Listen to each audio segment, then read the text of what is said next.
আপনাদের একটা বলছিলাম আমরা যে আমরা কারাটারে একটা শোধনাগার মানে কারেকশন সেন্টার হিসেবে করতে চাচ্ছি। এই কারেকশন সেন্টারটা হবে এরকম যে তারা এখানে কিছু কিছু ক্ষেত্রে কাজ করতে পারবে এবং কাজ করে যে তারা একটা উপার্জন করবে, এই উপার্জনটা তারা ইভেন তাদের ফ্যামিলিরে দিতে পারবে। এখানে আপনারা জানেন এখানে ম্যাক্সিমাম কিন্তু তারা ইসেরা আছে, তারাই কিন্তু উপার্জন ক্ষমায় করে।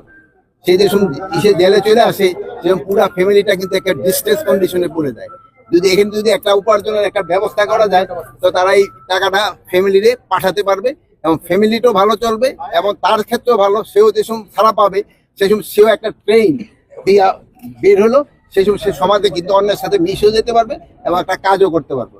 এই লাইনে আমরা কাজ করে যাচ্ছি, যাতে কারাটা যেন কারেকশন সেন্টার হিসেবে করে যায়। এই মেয়েরা দেখেন সুন্দর ড্রেস পরে আছে, ম্যাক্সিমাম মাদকের সাথে জড়িত। আমাদের এখানে দুই ধরনের এই মাদকের সাথে, এই জন্য এই মাদকের সাথে আপনাকে একটা মানে আন্দোলন গড়ে তুলতে হবে। এটা আপনারা লোকজনের সচেতন করতে হবে। এই সচেতন ছাড়া কিন্তু আমরা এই বাঁচবো না।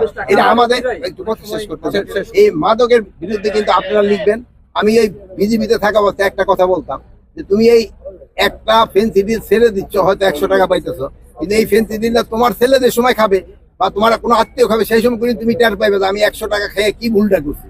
এরকম আপনার যদি জনসচেতনতা করতে হবে, এটা যে করুক না কেন, এটা কিন্তু সমাজের জন্য সবচেয়ে বড়। আমি বলি তো সমাজের দুইটা, একটা হলো মাদক আর একটা হলো এই যে দুর্নীতি। এই দুইটা যদি কমানো আর